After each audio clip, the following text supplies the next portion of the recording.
네, 오늘 우리에게 주신 하나님의 말씀은 요한복음 4장 5절에서 26절의 말씀입니다. 요한복음 4장 5절에서 26절의 말씀 함께 합독하겠습니다. 사마리아에 있는 수가라 하는 동네에 이르시니 야곱이 그 아들 요셉에게 준 땅이 가깝고 거기 또 야곱의 우물이 있더라. 예수께서 길 가시다가 피곤하여 우물 곁에 그대로 앉으시니 때가 6시쯤 되었더라. 사마리아 여자 한 사람이 물을 기르러 왔음에 예수께서 물을 좀 달라 하시니 이는 제자들이 먹을 것을 사러 그 동네에 들어갔음이로라. 사마리아 여자가 이르되 당신은 유대인으로서 어찌하여 사마리아 여자인 나에게 물을 달라 하나이까 하니 이는 유대인이 사마리아인과 상종하지 아니함이로라.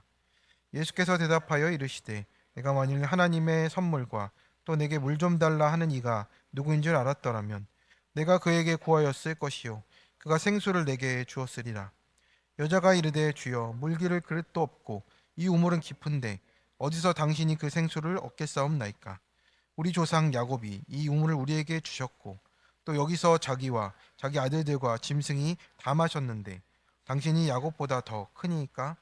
예수께서 대답하여 이르시되 이 물을 마시는 자마다 다시 목마르려니와 내가 주는 물을 마시는 자는 영원히 목마르지 아니하리니 내가 주는 물은 그 속에서 영생하도록 솟아나는 샘물이 되리라.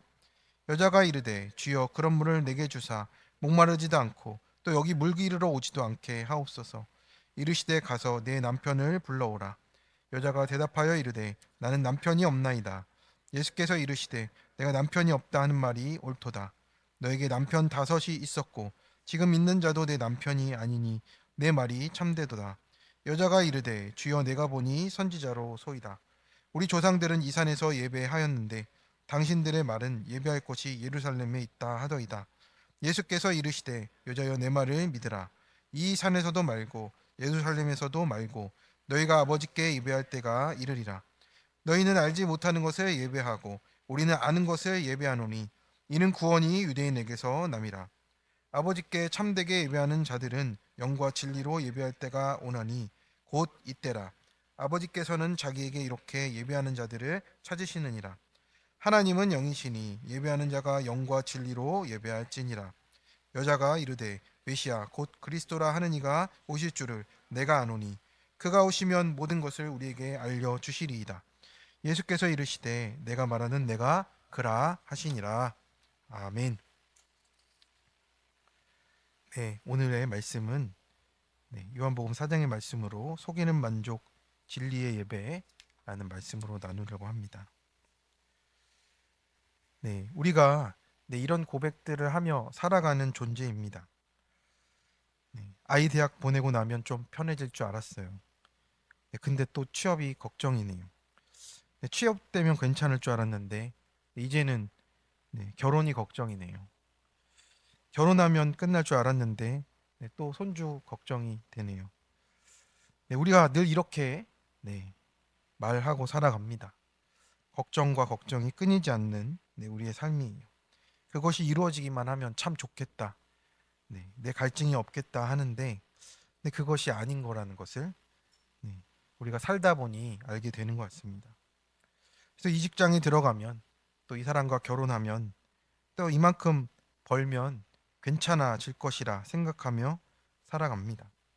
하지만 막상 그 목표에 도달할 때 우리가 기대한 만족이 우리를 속이는 것처럼 모래알처럼 이렇게 손가락 사이로 빠져나가는 것 같아요.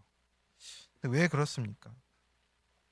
심리학자 이제 조너선 하이트라는 사람은 이를 가장된 만족이라고 불러요. 그래서 어떤 대상이나 조건이 마침내 내가 열망하던 만족을 가져다 주리라는 내 삶의 환상을 우리가 품고 사는 거예요. 마치 사막의 여행자가 저 멀리 반짝이는 신기루를 보고 물인 줄 착각해서 온 힘을 다해 달려가는 것과 같아요. 그런데 그 신기루에 도착했을 때 남는 것은 허무한 것밖에 없잖아요. 그래서 우리가 신기루를 쫓는 이유가 어떤 겁니까? 실제 거기 물이 있어서였습니까? 거기 아니라 우리 영혼이 너무나 목마르기 때문에 그게 물로 보였던 거예요. 근데 요한복음은 처음부터 우리에게 이런 지독한 갈증을 갖고 살아가는 우리 인간에게 생명의 복음을 말하고 있습니다. 그래서 2장에서 물이 포도주로 변합니다. 그리고 3장에서 영적인 거듭남이 무엇인지를 알려주는 거예요. 그래서 오늘 4장에서는 그 생명이 우리 안에서 어떻게 역사하는지를 또 물을 통해서 이야기를 또 해 주십니다. 그래서 이 물은 단순한 물이 아니고 영원한 생명으로 솟아나는 물이라고 말씀하세요. 그래서 오늘 본문에 한 여인이 등장하고 있어요. 여기서는 6시라 하는데 성경에서 나오는 시간에 6을 더하시면 지금의 시간이 나옵니다. 몇을 더하라고요? 6을 더하면 지금 이제 12시 정오를 얘기하는 거예요. 가장 뜨거운 시간을 얘기하는 겁니다. 사람들이 피하는 시간이에요. 그래서 우물가에 한 여인이 홀로 왔습니다. 또 예사롭지 않은 여인인 거죠. 아무도 마주치지 쉽지 않은 소외된 마음이 물을 길러 나오도록 했습니다. 그런데 그 자리에 예수님이 먼저 와 계신 거예요. 첫 번째입니다. 영원히 목마르지 않는 생수는 오직 주님께만 있습니다. 이제 우리 오늘 본문의 바로 앞절에 보면 예수님은 일부러 사마리아를 지나세요. 3, 4절의 말씀입니다. 유대를 떠나사 다시 갈릴리로 가실새 사마리아를 통과하여야 하겠는지라예요. 헬라어로 이 통과라는 데이라는 거는 가는 길에 있어서가 아니라 반드시 그래야만 한다라는 뜻이에요. 그냥 지나가는 우연이 아니고요. 이 구속사의 필연성을 얘기하는 거예요. 지금 우리도 그렇기 때문에 구원의 필연으로 주님이 찾아오신 거예요. 주님께서는 이제 수가라 하는 동네에 도착하셨습니다. 그곳은 야곱이 그 아들 요셉에게 준 땅에 가깝고 야곱이 물을 길어 먹었다고 하는 그 야곱의 우물까지 있는 유서 깊은 동네인 거예요. 주님은 길을 가시다가 피곤해서 그대로 털썩 주저앉으셨어요. 그 시간이 아까 말씀드린 것처럼 가장 뜨거운 시간이에요. 실제로 이 팔레스타인 지방에서는 낮 12시에는 방의 문을 닫고 가게도 안 하고요. 그냥 집에서 낮잠 자고 움직이지 않는 시간이라고 합니다. 그런데 주님은 그 시간까지 너무 열심히 걸어오신 거예요. 그래서 그 우물 곁에 그냥 넘어지듯이 철썩 주저앉으셨어요. 왜 그랬습니까? 힘들어서는 맞겠지만 주님은 반드시 만나야 될 한 영혼이 있어서 그 시간을 맞춰서 오신 거예요. 갈증으로 그 마음이 타 죽어가는 여인을 위해서 그 여인이 나오는 시간에 맞추려고 그 자리에 헐레벌떡 달려오신 겁니다. 근데 우리 인생도 그렇습니다. 주님은 반드시 찾아오셔야 될 순간에 찾아오시는 거예요.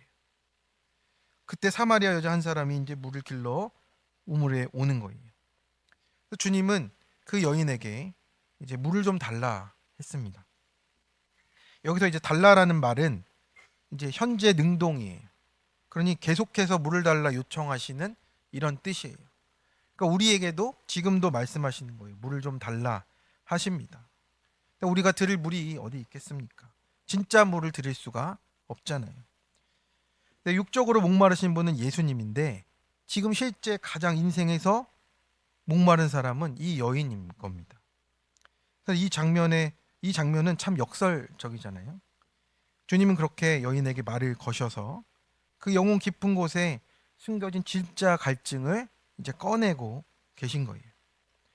그러자 여인이 이렇게 얘기하는 거예요. 유대인인 당신이 사마리아인이고 그것도 여자인 나한테 왜 물을 달라 하냐고 이렇게 이상히 여기는 겁니다. 그래서 당시 유대인들은 어떻습니까? 사마리아인들을 가까이 하지 않았어요.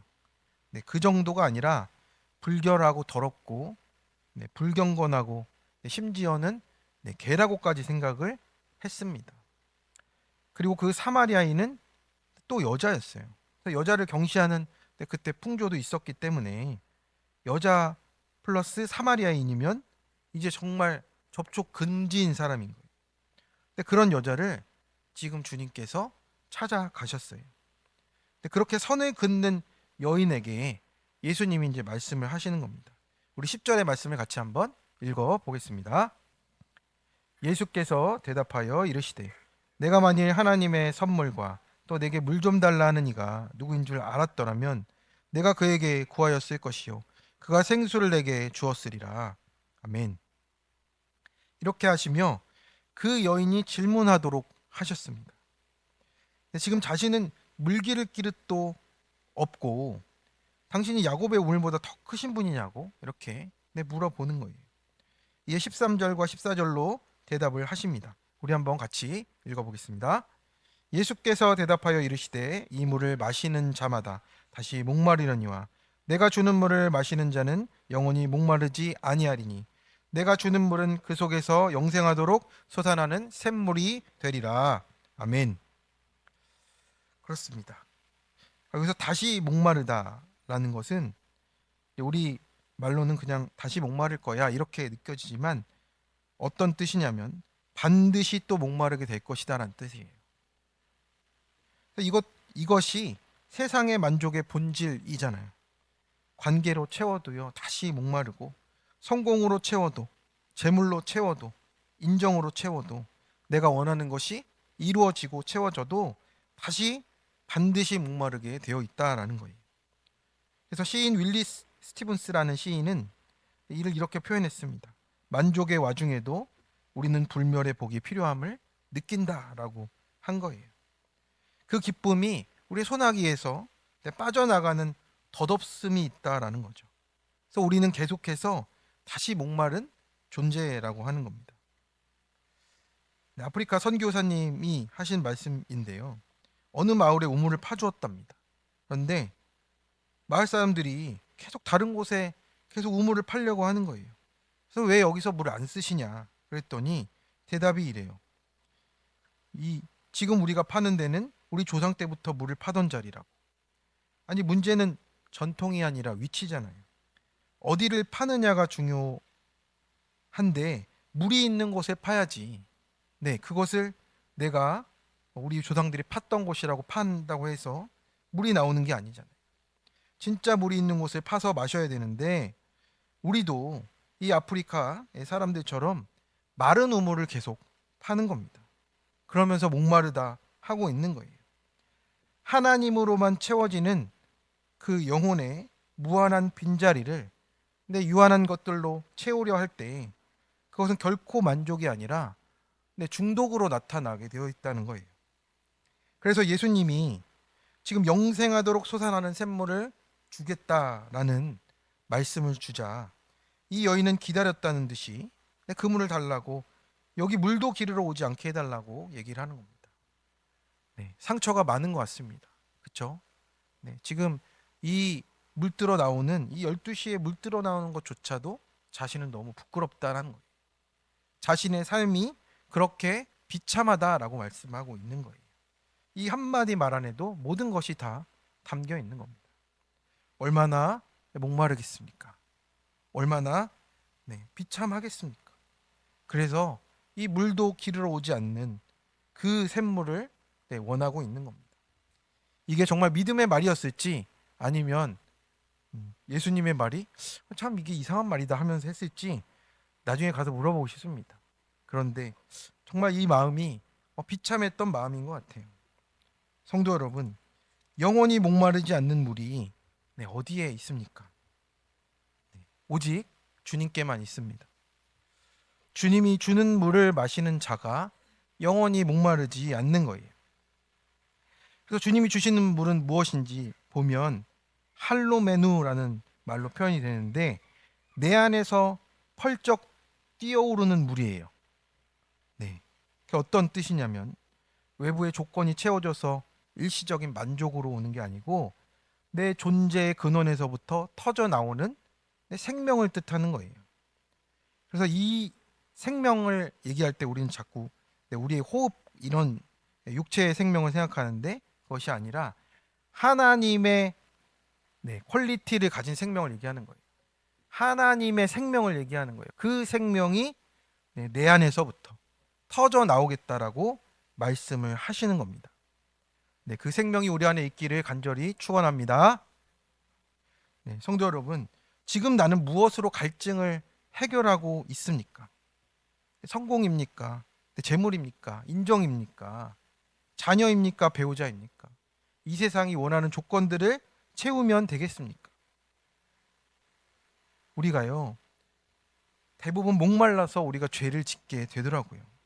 이 여인도 목마른 여자였습니다. 네, 한 장로님이 평생 꿈꾸던 임원이 됐답니다. 네, 그날은 세상을 다 가진 것 같았대요. 그런데 일주일 후에 이런 생각이 들었답니다. 이제 뭐하지? 네, 그 순간에 모든 허무가 밀려왔대요. 네, 성공은 목표가 될 수 있습니다만 영원한 생명이 아니에요. 우리가 속고 있는 거죠. 속이는 만족이에요. 야곱의 우물은, 세상의 우물은 우리를 결코 갈증을 채울 수가 없다라는 겁니다. 그래서 우리의 갈증을 채울 수 있는 분은 오직 영생하도록 솟아나는 생수이신 주님밖에 없다라는 거예요. 그래서 오늘 그 물동이를 든 우리에게 말씀을 하십니다. 내 갈증을 나에게 가져오라고. 내가 너를 위해 십자가에서 대신 목마름을 당하고 너의 속사람이 영원히 마르지 않는 생명의 샘물이 되게 하겠다라고 이렇게 말씀해 주고 계십니다. 성도 여러분, 오직 주님이 우리의 영원한 생수가 되시는 거예요. 이 여인은 물을 달라 했지만 주님은 영생을 선물로 주셨습니다. 이 생수는 주님 자신이시고 이 생수로만 우리의 비참한 마음이, 우리의 채워지지 않는 마음과 영혼이 비로소 평안과 안식을 얻는다고 말씀을 하십니다. 우리 옆에 있는 분에게 주님이 영원한 생수이십니다. 이렇게 인사하겠습니다. 할렐루야. 아멘. 두 번째입니다. 영과 진리의 예배로 찾고 구할 때 참되신 하나님을 만납니다. 그런데 여인의 말이 끝나자마자 주님은 갑자기 주제를 바꿨어요. 그 여인의 삶을 드러내셨습니다. 16절의 말씀을 한번 같이 읽어보겠습니다. 이르시되 가서 내 남편을 불러오라. 내 남편을 불러오라. 왜 남편의 이야기를 할까요? 이 여인의 갈증의 근원이 드러난 겁니다.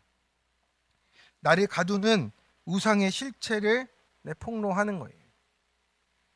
남편은 이 여인의 우상으로 그 삶의 근원으로 자리 잡고 있던 거예요. 사랑의 대상을 넘어서서 의존의 대상으로 되어 있었습니다. 우리가 예배에 대해서 오늘 얘기를 할 것인데 예배는 어떻습니까? 장소의 문제가 아니라 사랑과 대상의 문제예요. 우리가 중동 사막을 여행하던 어떤 탐험가가 있습니다. 근데 그 사람이 물이 반짝이는 것이 보여서 온 힘을 다해 달려갔더니 신기루였던 거예요. 또 다른 반짝임을 보고 달려가도 또 없어요. 그래서 내가 보고 싶은 것이 물이었지 실제로 물이 있었던 것은 아니라는 생각이 그때서야 든다라는 겁니다. 우리의 에너지를 다 허비하고 나서야 그것을 깨닫게 되는 거예요. 성도 여러분, 우리 인생의 많은 만족들이 그렇지 않습니까? 이렇게 사막의 사문가처럼 물인 줄 알고 달려갔던 그 신기루가 여인에게는 남편이 되었어요. 이 남자라면 내 인생을 완성해 주겠지. 그렇게 믿고 달려갔지만 도착해보니 모래밖에 없었던 것이죠. 그래서 첫 번째 남자, 두 번째 남자, 세 번째 남자, 네 번째 남자, 그래서 다섯 번째 남자가 되었습니다. 왜 이렇게 이 여인이 찾아갔겠습니까? 이 여인이 어떻게 된 것인지 많은 해석들이 있습니다. 아마 자녀를 낳지 못해서 소박을 맞아서 그렇게 쫓겨나듯이 결혼을 했을 수도 있어요. 그래도 얼굴이 예뻐서 계속 결혼을 했는지 그랬을 수도 있고. 그랬는데 이 사람은 어떻겠습니까? 이 결혼의 관계 속에서, 이 인생 속에서 찾을 수 있는 만족이 하나도 없다는 것을 깨달았다라는 겁니다.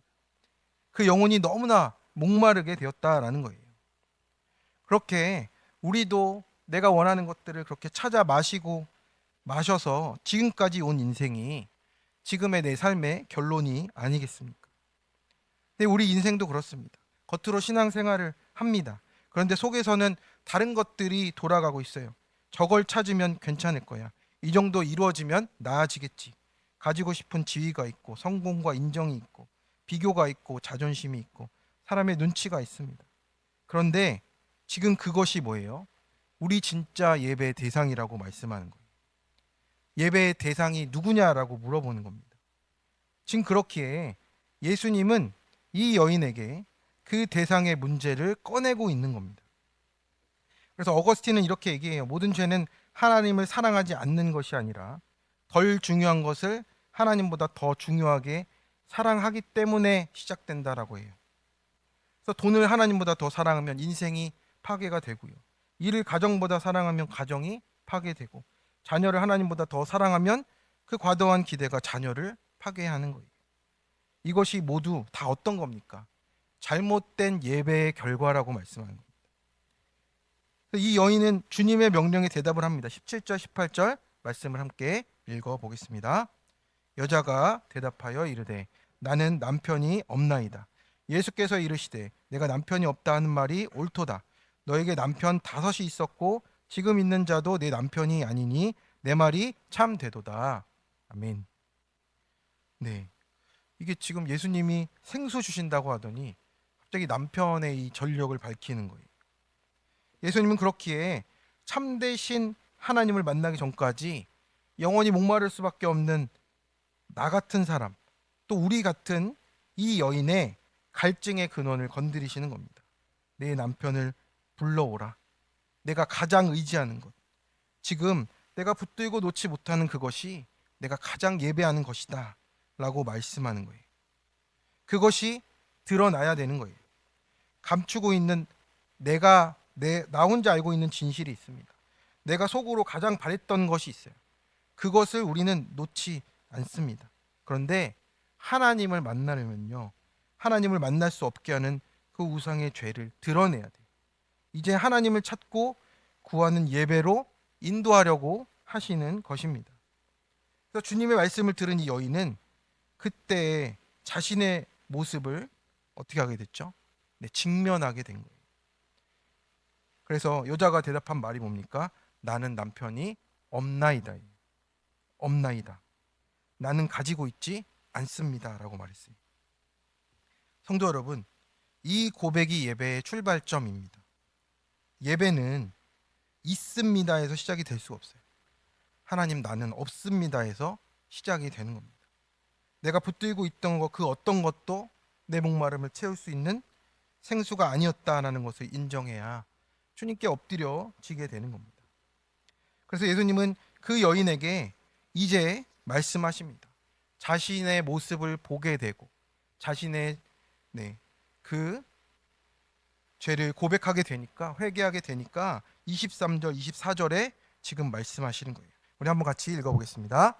아버지께 참되게 예배하는 자들은 영과 진리로 예배할 때가 오나니 곧 이때라. 아버지께서는 자기에게 이렇게 예배하는 자들을 찾으시느니라. 하나님은 영이시니 예배하는 자가 영과 진리로 예배할지니라. 아멘.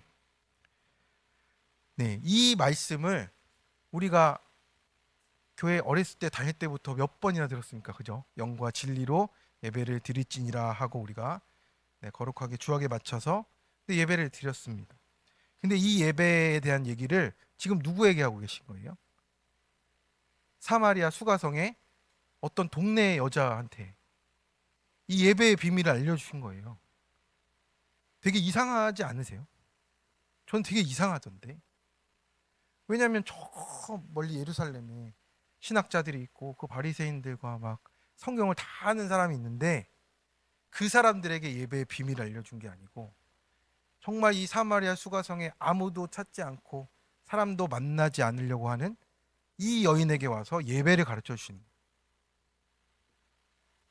이 예배하다라는 뜻은 뭡니까? 프로스키네오인데 엎드려 입맞추다, 완전히 복종한다라는 뜻이에요. 우리가 알고 있는 예배랑 사뭇 다르죠, 그죠? 우린 예배 의자에 앉아가지고 조용히 말씀 듣고 딱 뚝뚝 끝나 일어나면 예배 드렸다 생각하는데, 예배는 뭐예요? 완전히 복종한다는 뜻이. 나의 뒤틀린 예배의 대상을, 내 마음을 주님 앞에 온전히 굴복시키는 예배라는 거예요.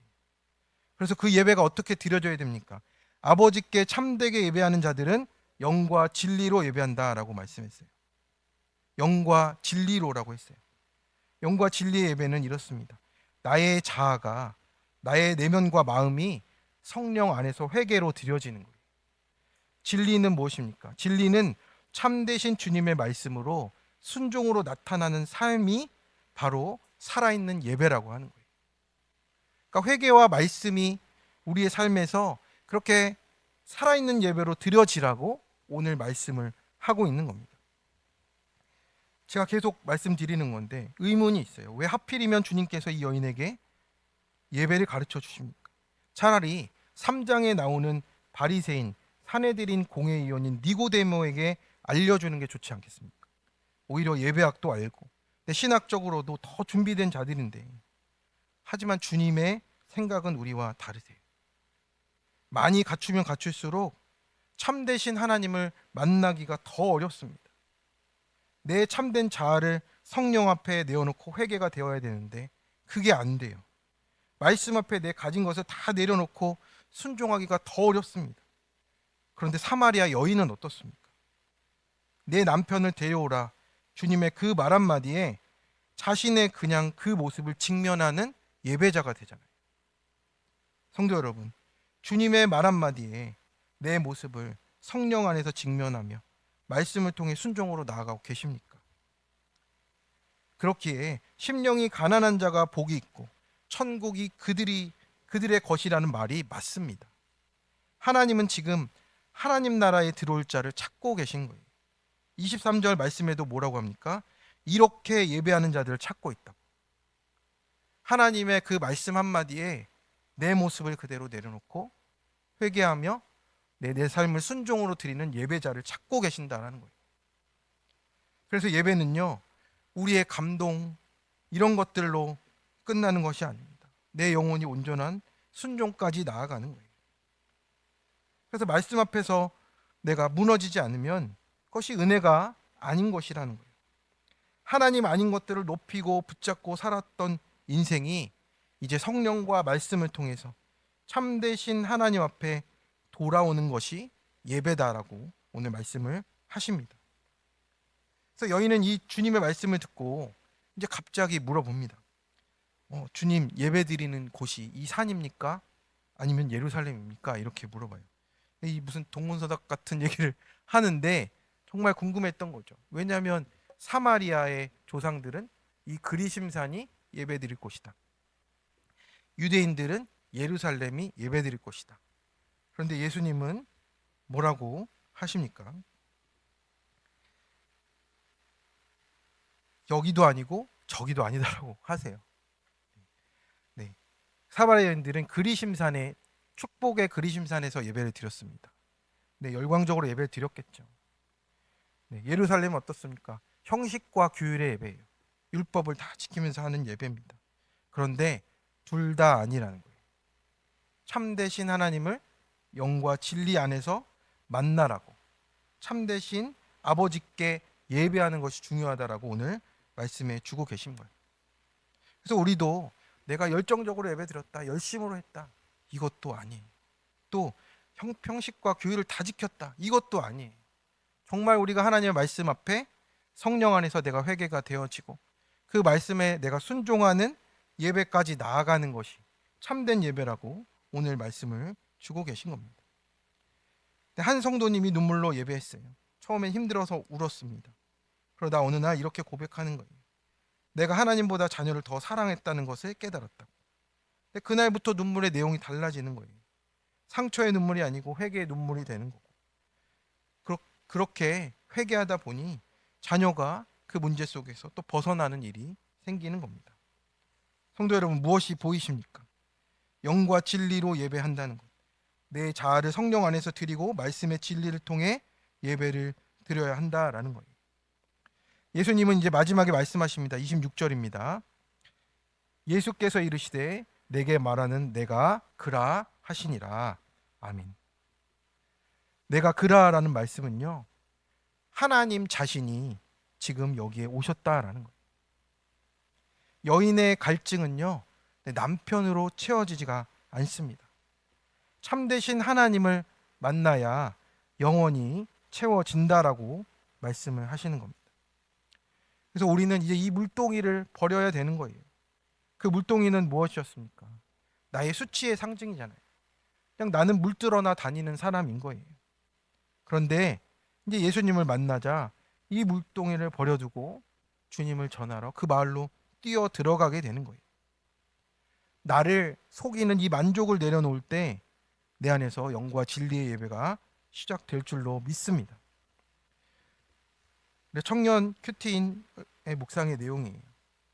얼마 전에 동생이 돈 좀 있어라고 물어봤습니다. 화가 났지만 간신히 화를 누르고 왜 어디 쓰려고 물어보니 동생은 대뜸 부산 가려고 했습니다. 거긴 왜 가냐 하니까 동생은 웬 참견이야 하면서 큰 소리로 화를 냈습니다. 속으로 도대체 언제까지 일도 안 하고 나한테 돈 달라고 할 거야 생각하며 돈을 건네주었지만 생색이 올라왔습니다. 동생이 부산 가서 뭐라고 다닐지 몰라서 걱정이 돼서 밤잠을 이루지 못했습니다. 학창 시절에부터 방황하던 동생은 지금까지 밤낮이 바뀐 생활을 하고 제대로 된 직장에서 일한 적도 없습니다. 이런 동생을 보며 제가 그렇지 뭐 저렇게 방황하다 죽을 거야. 그 인생에 예수님 오시겠어? 이렇게 생각했답니다. 근데 오늘 말씀의 사마리아 여인처럼 비천해 보이는 동생을 늘 무시했는데 오늘 4절에 주님이 사마리아를 통과하여야 하겠는지라 하시는 말씀을 보고 예수님이 비천한 사마리아 여인을 불쌍히 여기시고 영원히 목마르지 않는 생수를 알려주시고자 하셨던 것을 보게 됐습니다. 그러나 저는 그동안 동생 때문에 더 이상 피해 입지 않으려고 동생의 방황이 끝나기만을, 문제 해결만을 바랐습니다. 방황한 동생이 부끄러워서 남들에게 회사를 잘 다니고 있다고 거짓말까지 했습니다. 동생의 말과 행동에 의심하고 또 거짓말이지 수상한데 하면서 동생의 방황을 부추겼습니다. 이런 의심과 고정관념 때문에 늘 목마른 인생을 살아가는 저입니다. 영원히 목마르지 않는 생명수인 말씀 안에 거짓말하고 의심하는 저의 죄를 먼저 회개하기 원합니다. 저의 적용은 동생에게 의심하는 말투로 말하지 말고 솔직한 저의 생각과 감정을 이야기하겠습니다. 영생하도록 솟아난 샘물을 마시고자 아침에 일어나서 가장 먼저 큐티책을 펼치겠습니다. 그렇습니다. 어떻습니까? 이 청년도 동생의 삶을 보면서 자꾸 그 우물을 파는 거예요. 그 우물을 파가지고 내가 만족을 얻을 때까지 그 답을 얻을 때까지 얻으려고 하는 모습이잖아요. 그런데 지금 그 눈을 돌리는 겁니다. 내 모습을 보고 예배가 되잖아요. 내 모습의 죄를 회개하고 나아갈 때 하나님이 또 내 영혼을 먼저 살려주시고 그 복음이 그 가정 가운데로 흘러가게 하신다라고 말씀하시는 겁니다.